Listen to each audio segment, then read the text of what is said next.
Hi everyone, I'm Kye and today we're here in my home kitchen and I'm so excited to be baking with you. And today we are going to start talking about some staple techniques that you need to get through quarantine, and we'll be showing some common mistakes that are made and how to avoid them and what to do if you do make them, because everyone makes mistakes, it happens. And so for our first technique that I'll be showing is how to knead bread dough by hand, because everyone seems to be baking bread right now during quarantine, and it's a great hobby to be able to do and perfect and really feed yourself. And even though kneading bread dough might not seem super exciting, I promise some of the other techniques I'll show are much more exciting. Baking is like ballet. You can always perfect the basics and just nail those fundamentals. And I don't know about you, but I think being able to nail an amazing loaf of homemade bread is pretty fun and exciting. So without further ado, let's get started. So what I have in my bowl right here are the dry ingredients for the recipe called the easiest loaf of bread you'll ever bake. I've added some white whole wheat flour because I love whole grains. We have our all-purpose flour, some salt, some sugar, some yeast, and I've measured everything out using a scale. You can also use a fluff sprinkle sweep method to get the flour into your cup to make sure you get the right amount. And I've got my water. It's lukewarm, it's all measured out. So the first thing that I'm going to do is mix up the dry ingredients, and the tool I'm using today is a bowl scraper. You don't have to have one of these. You can use a spatula, or you can use a wooden spoon if you want. But one of the first common mistake that people make is they will use their bowl scraper and use the flat side to mix, and you want to use the round side because the round side it follows the curve of the bowl. And so you can just mix up your dry ingredients like this. So now that our dry ingredients are all mixed, it's time to add the water, and I've measured this all out. So we'll add the water in, and we'll use the dough scraper or whatever tool you have to mix it up. I love the bowl scraper because I can use it while I'm cooking to move vegetables from a cutting board to a pan. They also, for those of you who live in cold places that get snow, they make amazing windshield scrapers. You can put them in your glove compartment and use them to scrape off any snow. So once we get to actually the kneading part, one of the first mistakes that people make is they think that you have to get a perfectly smooth mass in your bowl before you turn it out onto your bench or your work surface before you can start kneading. That's not true. We're just looking for what we like to call a shaggy mass before we start kneading. We're almost there. This doesn't look pretty, but we are almost there. We have this one big mass with some white powdery bits on the bottom. So I'm pretty close here. And before I do anything else, I'm going to scrape off my bowl scraper. I like to use a bench knife, but again, use whatever you have. And I'm going to prepare my work surface by putting a little bit of flour on here. So we like to call it a whisper of flour, which is just a dusting. Sometimes new bakers will worry that their dough is gonna stick, so they put tons and tons of flour. This is way, way, way too much flour. So the right amount, you're going for that whisper, is almost like this, just a whisper of flour. You should be able to draw your initials in it and see the mark of the letter, but just a little bit. You can have extra bench flour off to the side and add along the way if things get sticky, but you don't need to add very much from the beginning because too much flour will make your bread heavy and dense. It won't rise. It'll be that doorstop loaf that no one really wants to eat. So we've got our whisper of flour, we've got our shaggy mass, and it's time to turn it out onto the work surface and use your bowl scraper or whatever tool you have to get all of the bits out. And don't worry, this is going to turn into gorgeous dough, I promise. If it's really shaggy, you can do a few turns or folds with this tool and just kind of get the dough going. So what I'm doing is putting the bowl scraper underneath and then just kind of folding it. And you only need to do that a few times before it starts coming together remarkably. So I'm just doing a few folds. And now I'm feeling like I'm ready to go in with my hands. So now that we're ready to go in with our hands, we're going to do a technique called the fold, rock, and roll. So first, take your fingers, and my hands are just gently floured. You don't need them to be covered. Just grab the top of the dough and fold it over towards yourself gently, like that. And then you're just gonna kind of roll it forward so that the seam turns, and then turn it a quarter turn. And it's pretty amazing how quickly it comes together. So grab the top, so you do a fold, and then you kind of rock using your palms, and then a turn. And it's not sticking to the dough, to the bench. It's not sticking to my hands that much. It's okay. So we're gonna just do a fold, a rock, and a roll. And we're just gonna keep doing that until it comes together. And it's okay that we have some powdery bits under here. We can move those aside until it starts to come together. And if this technique seems unnatural to your hands, you can really use any approach for folding, repeatedly folding and turning the dough, because the goal of kneading is to develop gluten or strength in the dough. And so any manipulation of the dough, whether that's folding by doing this right here, or maybe you like just using one hand and kind of turning it. I've seen some of our bakers like to knead in more of a circular pattern. That's totally fine. Baking is about figuring out what works for you. This is just a good way to start if you are new to it. So again, keeping this kind of shaggy bit on the top, the underside is gonna get smooth. You can go like this. You start with a fold, a rock, and a roll.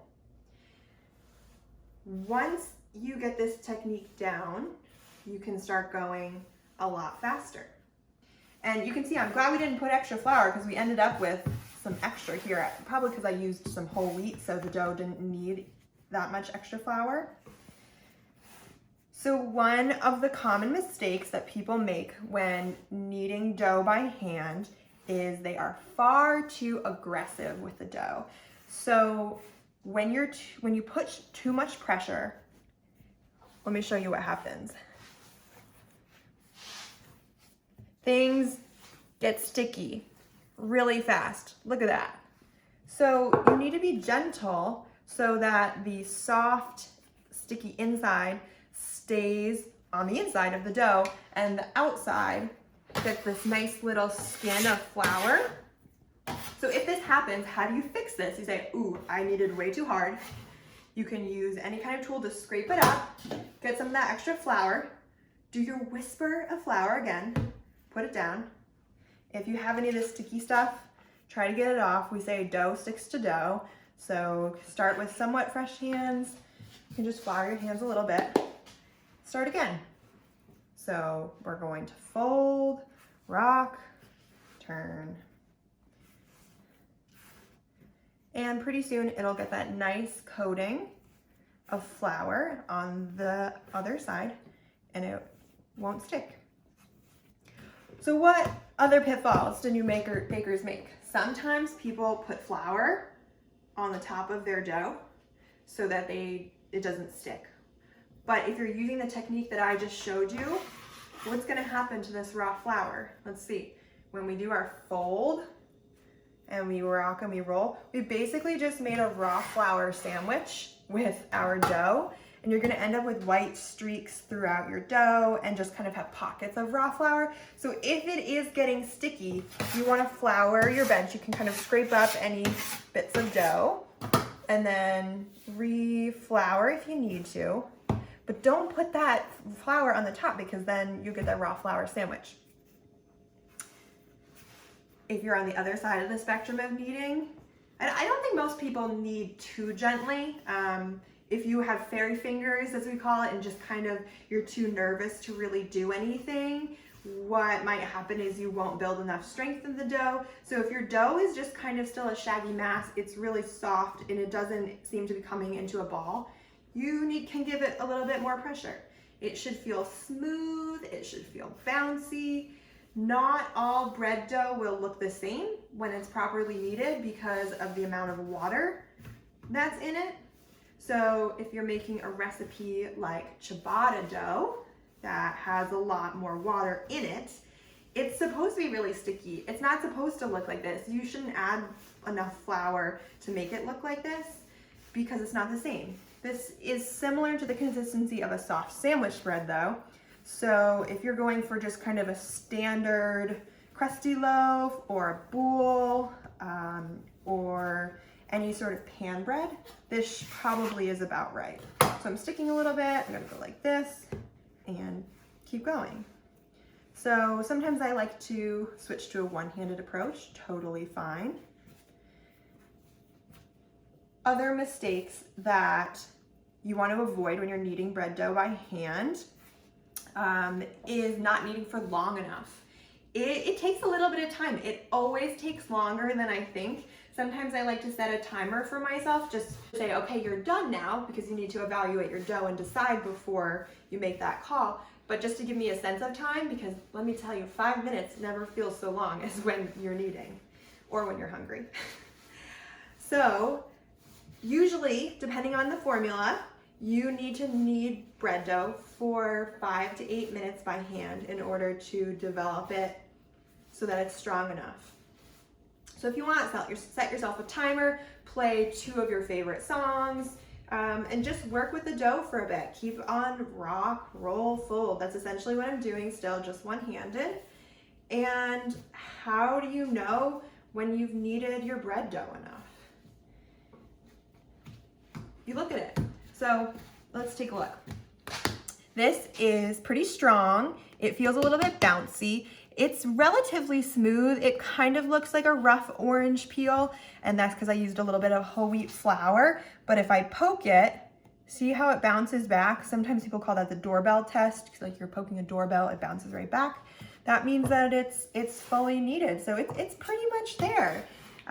You don't need to worry about over kneading by hand.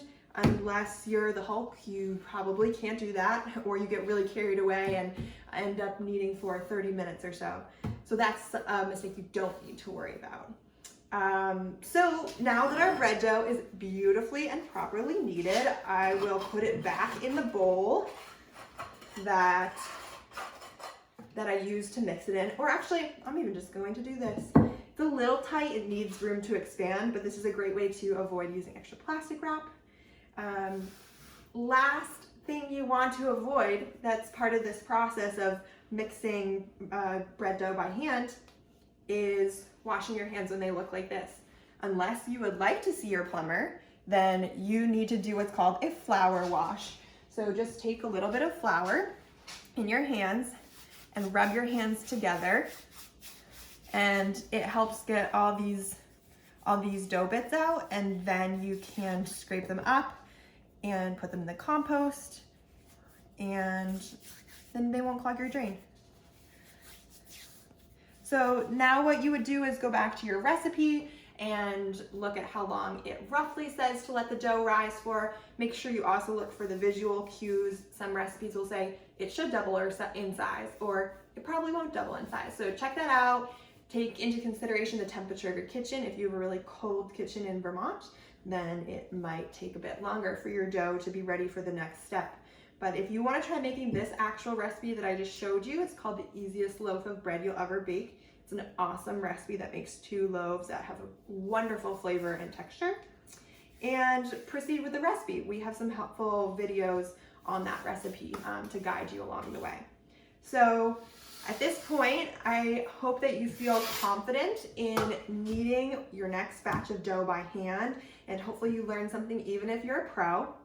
And for some of our next techniques, some of the ideas that I have had that maybe we'll show you are either pie crust or maybe pastry cream, bagels maybe. I'm going to be looking and seeing what is everyone baking right now while they're in quarantine to hopefully give you the most helpful tips.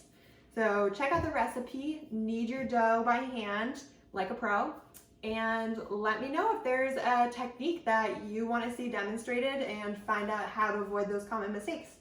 Thanks, guys.